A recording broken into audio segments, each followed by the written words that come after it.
பல்கலைக்கழகத்தின் வளர்ச்சியையும் நமது மாணவர்களின் வளர்ச்சியையும் பற்றிய தொலைநோக்கு பார்வை கொண்ட மேதகு ஆளுநர் ஐயா அவர்கள் இந்த பட்டமளிப்பு விழாவிலே பல்கலைக்கழகத்தின் முன்னாள் மாணவனான என்னை அழைத்து தலைமை விருந்தினராக கலந்து கொள்ள பணித்திருப்பது திரு கவர்னர் ஐயா அவர்களின் பெருந்தன்மையையும் இந்த பல்கலைக்கழகத்தின் தொலைநோக்கு பார்வையையும் காட்டுகின்றது. Sir, we salute you as a family of vet with a whole heart, sir. Thank you very much for the opportunity. இந்த நாளிலே நீங்கள் பட்டத்தை வாங்குவதற்காக உங்களை முன்வரிசையிலே உட்கார வைத்துவிட்டு பின்வரிசையில் உட்கார்ந்து அழகு பார்த்து கொண்டிருக்கும் தாய் தந்தையோருக்கு எனது வணக்கங்கள்.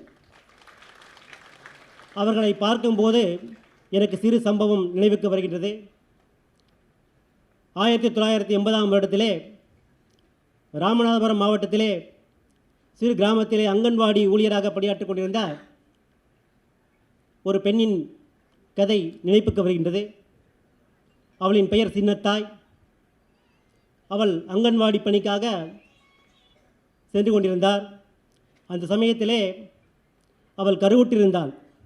5 மாத கர்ப்பிணியான அவள் தலையிலே ஒரு குடத்தையும் இடுப்பிலே ஒரு குடத்தையும் எடுத்துக்கொண்டு தண்ணீர் கொண்டு சென்று கொண்டிருக்கிறாள். அந்த சமயத்திலே பின்னால் வந்து கொண்டிருந்த ஒரு இருசக்கர வாகனம் அவளை இடித்து விடுகிறது. அலறி துடித்து கீழே விழுகிறாள்.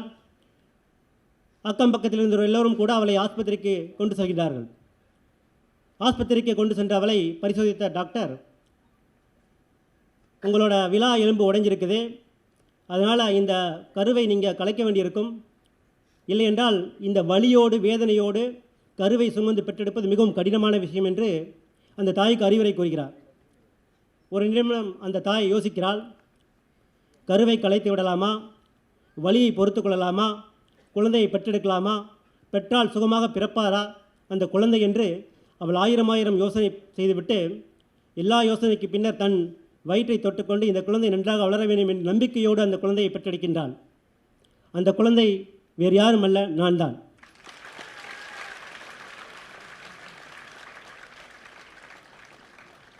வாழ்க்கையிலே உங்களை இனி உலக வாழ்க்கை வரவேற்க காத்திருக்கின்றது. உலக வாழ்க்கையிலே எனது தாய்க்கு ஏற்பட்டதைப் போல உங்கள் வாழ்க்கையிலும் நெருக்கடியான சூழல்கள் உருவாக்கக்கூடும். அந்த சூழலிலே நீங்கள் செய்ய வேண்டிய ஒரு விஷயம் தைரியமான முடிவை எடுப்பது தான். வாழ்க்கையில் வெற்றி பெற வேண்டுமென்றால் முக்கியமாக தைரியம் மிக மிக அவசியம். நாம் இன்று ரிஸ்க் எடுப்பதற்கு மிகவும் பயப்படுகிறோம். நம்ம காலேஜில் 1997-98 பேட்சில் நான் ஜாயின் பண்ணேன். ஸோ அந்த திட்டத்தின் கீழே இடையறாமல் 3 வருடம் படித்திருக்க வேண்டும்.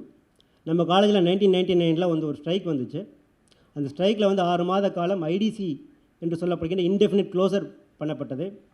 அதனால் எனது படிப்பு தடைப்பட்டது. அதனால் அந்த இளம் விஞ்ஞானி ஊக்கத்தொகை எனக்கு வழங்கப்படாது என்று நிராகரிக்கப்பட்டுவிட்டது. ஊக்கத்தொகை கிடைக்கவில்லை. அப்போது என்ன செய்வதென்று தெரியவில்லை. திரு பாலச்சந்திரன் ஐயா அவர்களிடம் சென்று நான் முறையிட்டேன். மனம் கலங்காதே, மறுபடி ஒரு ஆய்வறிக்கை செய்து மறு சீராய்வு மனுவை அனுப்ப வேண்டும் என்று முடிவு செய்தோம். மனுவை எடுத்துக்கொண்டு திரு அப்துல் கலாம் ஐயா அவர்களை சென்று கண்டேன். அவர்களிடம் சென்று இதேபோல் நான் கிராமப்புறத்திலே இருந்து வந்திருக்கின்ற ஒரு ஏழை மாணவன், கஷ்டப்பட்டு இந்த இளம் விஞ்ஞானி ஊக்கத்தொகைக்கு நான் தேர்ந்தெடுக்கப்பட்டிருக்கின்றேன். ஆனால் எனக்கு இந்த இளம் ஊக்கத்தொகை எனது காரணம் இல்லாத வேறே ஒரு காரணத்திற்காக இது என்னை நிராகரிக்கப்படுகிறார்கள். தயவுசெய்து எனக்கு இது ஒரு தொகையை வாங்கி கொடுத்தால் நான் இந்த நாட்டின் ஒரு உயர்ந்த விஞ்ஞானியாக வர வாய்ப்பிருக்கிறது ஐயா என்று அவரிடம் கேட்டுக்கொண்டேன்.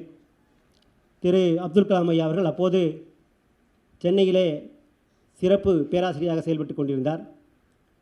அவர்கள் என்னை பார்த்துவிட்டு, இந்த ஊக்கத்தொகை கிடைக்க எனது வாழ்த்துக்கள்.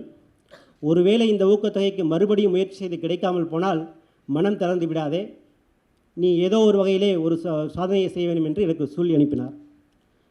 திரும்பவும் முயற்சி செய்தோம்.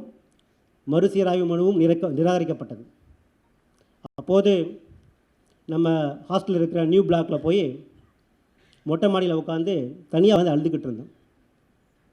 அப்போ என்னுடைய நண்பன் ராஜா அழுதுகிட்டு இருந்த என்னை பார்த்துட்டு, என்னப்பா என்ன அழுதுகிட்டு இருக்கிறேன்னு கேட்கும்போது சொன்னேன், இந்த மாதிரி எனக்கு யங் சயின்டிஸ்ட் ஃபெலோஷிப் கிடைச்சிருந்தது, ஆனால் இது மாதிரி கிடைக்காமல் போயிடுச்சு அப்படின்னு சொன்னபோது, நீ ஊக்கத்தொகையை இழந்திருக்கலாம், ஆனால் ஊக்கத்தை கைவிடாதே என்று அறிவுரை கூறினார்.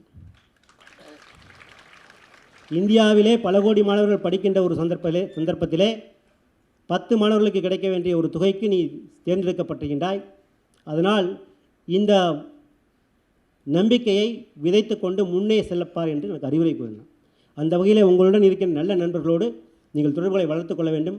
இன்றளவிலும் எனக்கு எப்போதாவது அறிவுரை தேவை என்றால் எனது நண்பர்கள், கால்நடை மருத்துவ நண்பர்களை தான் நான் தொடர்பு கொள்வேன்.